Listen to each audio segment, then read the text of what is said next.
On the 19th of January 1981, hidden in this building in the 8th arrondissement of Paris, a group of 30 men agree on multiple under-the-table deals. These deals, stinking of corruption, lifted one team to continuous victory, prestige and hundreds of millions of dollars in profit through manipulation, threats, and straight up changing the rules mid-season to guarantee they'd win. This is the story of the biggest corruption scandal in F1 history. Ferrari. When you hear that name, those letters, what's the first thing that comes to mind?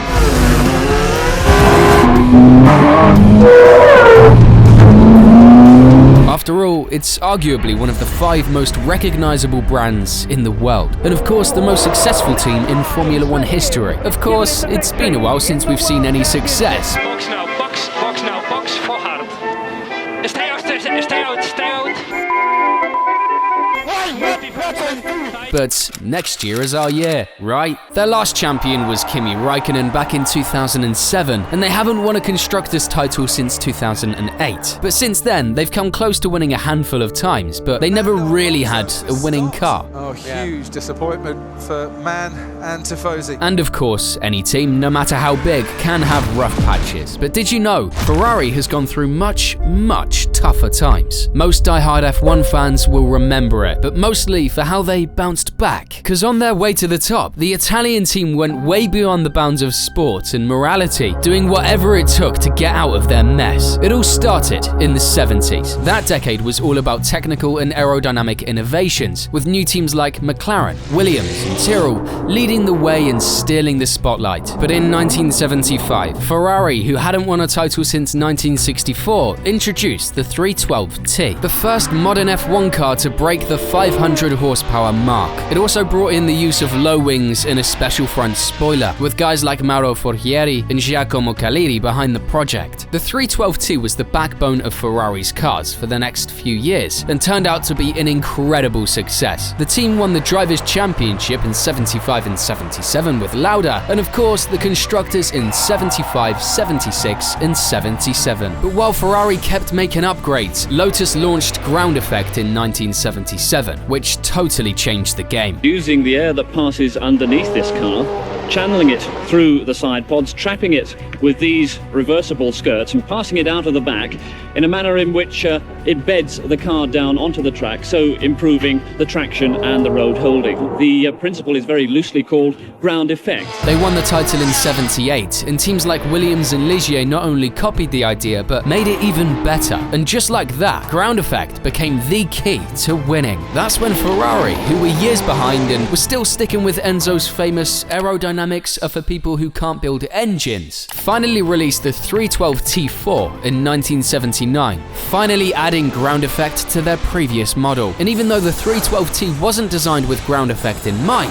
it actually did surprisingly well in 79. Against all odds, they snagged both the Constructors' and Drivers' titles with Jody Scheckter. Funnily enough, a major reason for their success was that their car was nearly 3 times more reliable than the rest of the grid. In 1980, they kept trying to upgrade their 312T, but it was running out of steam. After all, it was a car launched over 5 years ago, and everyone else was bringing in big innovations and upgrades. The 180-degree V12 engine in the 312T5 was just way too wide to make ground effect work properly. And well, the season couldn't have gone any worse, to be honest. Basically, Ferrari went from dominating F1 to becoming the joke of the grid. Oh, that's Jody Scheckter! Ferrari are in deep trouble! With a car that couldn't be any slower, Scheckter and Villeneuve, definitely not a talent issue, couldn't do much. They only racked up 8 points that season, and the team ended up 10th in the Constructors' Championship. Scheckter was so shocked, he said game over and just quit F1 completely. Whilst panic set in, and rumours were hinting at Ferrari leaving F1 to focus on other motorsports, they were actually working on a new car, the 126CK, which would have a brand new turbocharged V6 engine. Even though it seemed like a promising project, the truth was, most people saw it as a desperate last attempt. With the team at rock bottom and a project up in the air, Ferrari's top execs got to work, but not on track.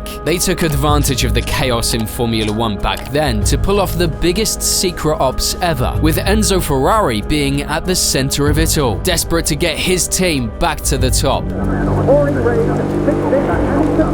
At the end of the 70s, a war broke out between FOCA and FISA, and it was intense. Quite a lot of fans thought this was going to be the end of F1, but context is crucial here, so here's the short and simple explanation of what went down. FOCA was a union that represented private teams, mostly British ones like Williams, Lotus, McLaren, and Tyrrell. It was led by Bernie Ecclestone, owner of the Brabham team, and Max Mosley, who later became the FIA president as his legal advisor. Almost every team on the grid was part of FOCA, except for the big manufacturer-owned teams like Ferrari, Renault, and Alfa Romeo. These bigger teams were aligned with the FISA, which was the sporting arm of the FIA. Basically, FOCA was set up to protect the smaller teams, as the FISA was mostly protecting/helping the big boys. This was during the same period where many of the innovations were coming from smaller teams, yet every time they gained any substantial advantage from their innovations, they'd get penalized. Nous allons prendre toutes les photos et nous faire communiquer les plans, bien sûr,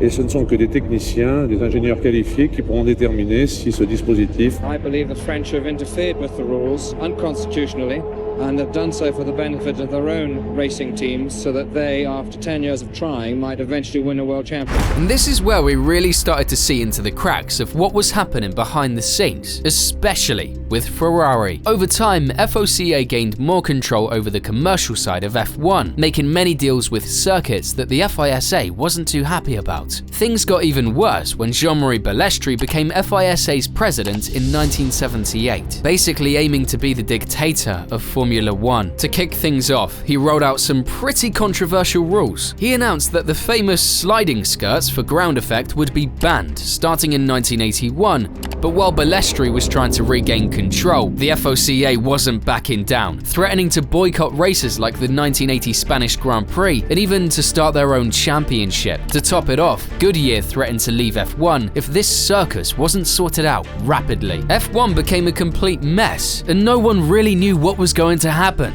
And just as it seemed all hope was lost, one man stepped up and changed everything. January 1981, Maranello, Enzo Ferrari, fed up with everything that had been happening in F1 over the past few years, got all teams together, both the FISA and FOCA squads, and wouldn't let anyone leave until they had sorted their issues. They started agreeing on different compromises for everyone. FOCA agreed on a permanent GP at Imola, which was Enzo Ferrari's dream. FISA agreed to let FOCA host the South African GP in February, even though they were strongly against it at first. The Grand Prix racing world has gathered uneasily here at Carlavi in the Transvaal. And as a result of that, there are no Ferraris, no Alfa Romeos, and no Renaults. They also agreed on the US West GP in Long Beach, which FOCA had brought in. Looks like a colossal investment. How much money is involved? Close on $10 million at the moment. Et dès demain, toutes les voitures des constructeurs s'embarquent sur les Jumbo pour être dimanche déjà à Los Angeles au Grand Prix de Long Beach. Finally, it looked like everyone was on the same page. But on January 19, everyone met again in this building in the 8th arrondissement of Paris, at Place de la Concorde, to familiarize what they had discussed. It was a secret meeting, with no outsiders knowing, meaning they basically divided up the future of F1 according to each party's interests. Corruption was everywhere. After 13 long hours of negotiations, they finally reached an agreement that laid out the basics of F1 as we know today. They had just signed the Concorde Agreement. FISA took full control of the championship, setting up season-long schedules like we have now. On the other hand, FOCA snagged the role of sole negotiator with tracks, which was the key for Ecclestone's later success as the big boss of F1. And of course, all teams would now get a cut of the money made from TV deals. They agreed on unanimous decisions for future changes to avoid another power struggle and set up a proper process for rule changes, ditching Balestri's habit of changing the rules whenever he felt like it. La séance est ouverte pour cette réunion de la commission de Formule 1 qui doit mettre au point définitivement tous les problèmes So basically, the Concord Agreement laid out how Formula One worked both on the sports side and the money side. And well, let's just say the Concord Agreement didn't completely end the war. The drama kept going into 1981 and 82, with some FOCA teams boycotting the 82 San Marino Grand Prix as they still disagreed on some aspects of the regulations. Instead of a full grid of 26 cars, there are only 14, because the bitter political wrangling which has dominated Grand Prix racing this year has continued here. The mainly British Formula One constructors teams have almost all withdrawn from the race. If you want to know more about it, I go into detail in this video, which I made recently. And while it didn't totally end the drama, it did make things a lot calmer and set Formula One on a better path for the next few years. But there's one thing I haven't mentioned yet. The Concord Agreement set up how much money each team got. The payouts were based on how well they did in the championship. So if a team finished higher up, they got more cash than if they ended up last. Makes sense, right? This way, teams worked harder to improve, and their position in the championship mattered financially as well. Except for one team. In his quest to fix all problems in F1, Enzo Ferrari managed to manipulate both the FISA and FOCA. Quindi non potrà altro che approvare le proprie leggi. Ma come approvare? Approverà se troverà che tutto è in armonia con quello che è già stabilito, e io mi auguro che così dovrà essere. Remember, Enzo was the puppet master behind this meeting, and he wasn't about to walk away with the same conditions as the rest. He asked, more like demanded, both organizations for special bonuses, being the only team to race since the very first season in 1950. To the CSI, that Formula One is Ferrari. Was, is, always has been.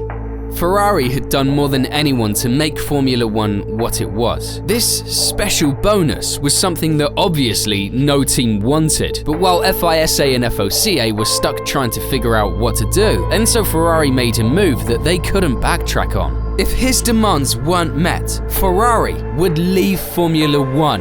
Everyone acknowledges the fact without Ferrari there wouldn't be Formula One, and Mr. Ferrari knew that.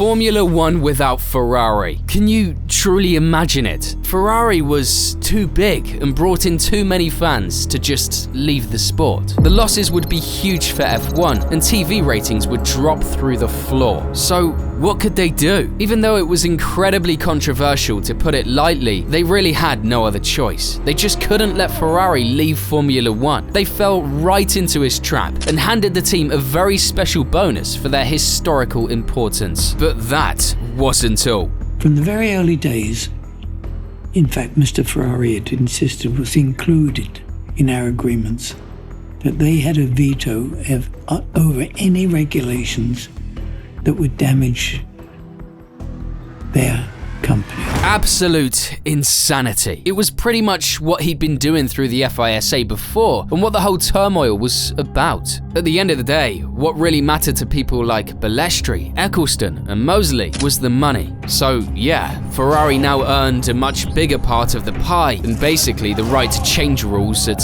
any point, however they'd see fit, making them by far the most powerful team in Formula One. La Fédération internationale de l'automobile, en témoignage de reconnaissance au pape du sport automobile. After their terrible year in 1980, Ferrari brought out the 126CK with a V6 turbo engine in 1981, and even though they didn't reach the top, Gilles Villeneuve scored 2 wins and another podium finish. The next season was another tough one. Villeneuve passed away after that horrific crash at Zolder.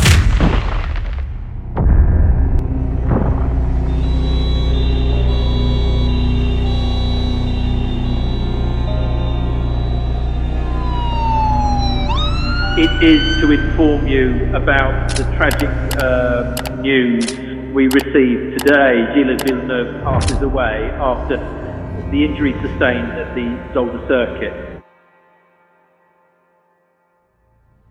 And his teammate Didier Pironi, who was by far the favourite to win the title by the way, had a career-ending accident in Germany.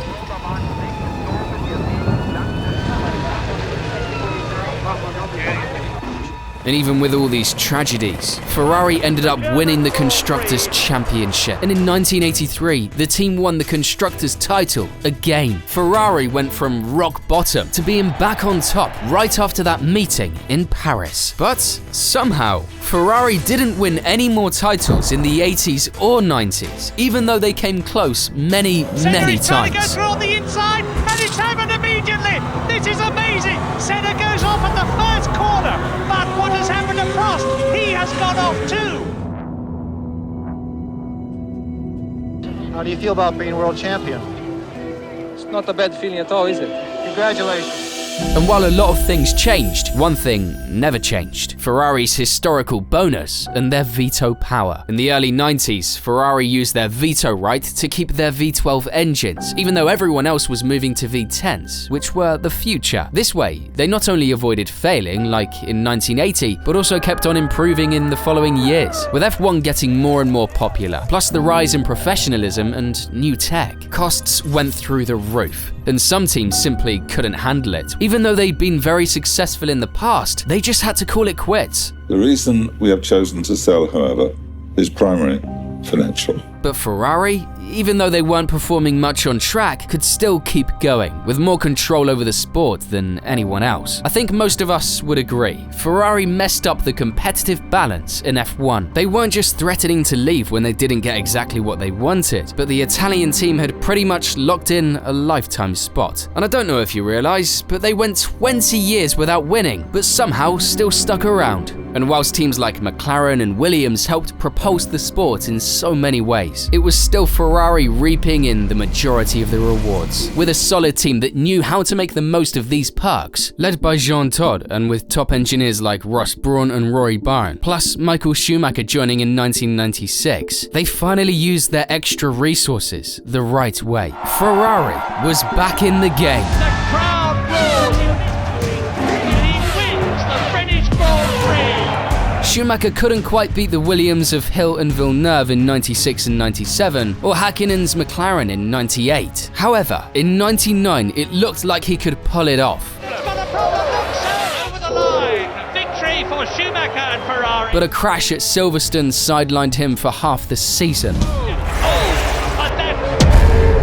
That's Schumacher, isn't it? Has he hurt his legs? I don't think he should have done. He's struggling to get out of the car a little bit. I wonder if he's hurt his legs. Look, front wheel, front left off. Still, with Eddie Irvine stepping up as team leader, Ferrari snagged the Constructors' Championship. Finally, another title. And then, in the year 2000, Ferrari was really back. When I went into my new car, I immediately felt this is the car. Fist out. Victory, and he's done it. Superb. This car is unbelievable. Schumacher's going to outbreak him. Michael Schumacher win the 2000 Japanese Grand Prix and the World Championship for the third time to give Ferrari and Italy their dream. 10 wins and 11 more podiums. And from here on, Ferrari, the most powerful team off track, became unstoppable. It's given him the victory. Unprecedented dominance, 5 drivers' titles, and 6 constructors' championships. With a car and driver that was second to none, Ferrari had just kicked off the most dominant era any team had ever had. And of course, Schumacher, with 7 championships, becoming the most successful driver ever. The Italian team was finally back to being what it used to be, Ferrari. They not only saved their legacy, but took the entire brand to new heights. How much influence did their little perks have on this dominance? I'll let you figure that one out for yourself. After their golden era, they grabbed one more drivers' championship with Kimi in 2007 and another constructors' title in 2008. And then they entered a phase that's still going on today, almost 20 years without a title. So what are their exact perks nowadays? In the latest Concord Agreement, signed in 2021 and lasting until 2025, teams split 50% of F1's profits, with that percentage percentage going down if more revenue comes in. In 2023, for example, revenue topped $3 billion, and the team split 45% of that, including bonuses for things like winning the championship, of course. Ferrari, on the other hand, gets an extra 5% if the total money for teams is under $1.1 billion, and it jumps to 10% if it goes over $1.6 billion. So basically, as the money pool gets bigger, the teams get less and Ferrari gets more? What the actual...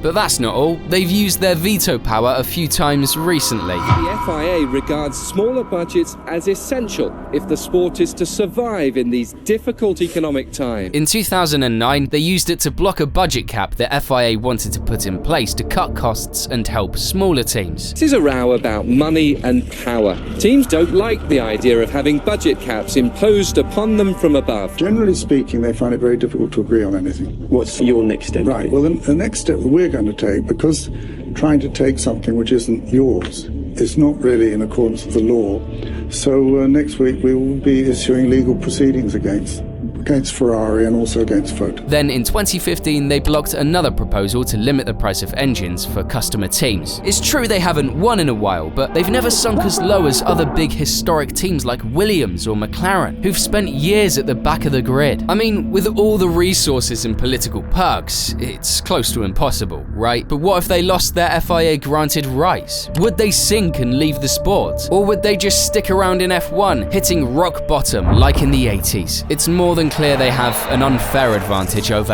anyone else. And the craziest part is how secretive this all is. Sure, if you're a die-hard fan, you'd know about this, but most people have no idea. But this is by far not the only time we've seen corruption, manipulation, and cheating in F1. So make sure you watch this one next. And as always, thank you for watching.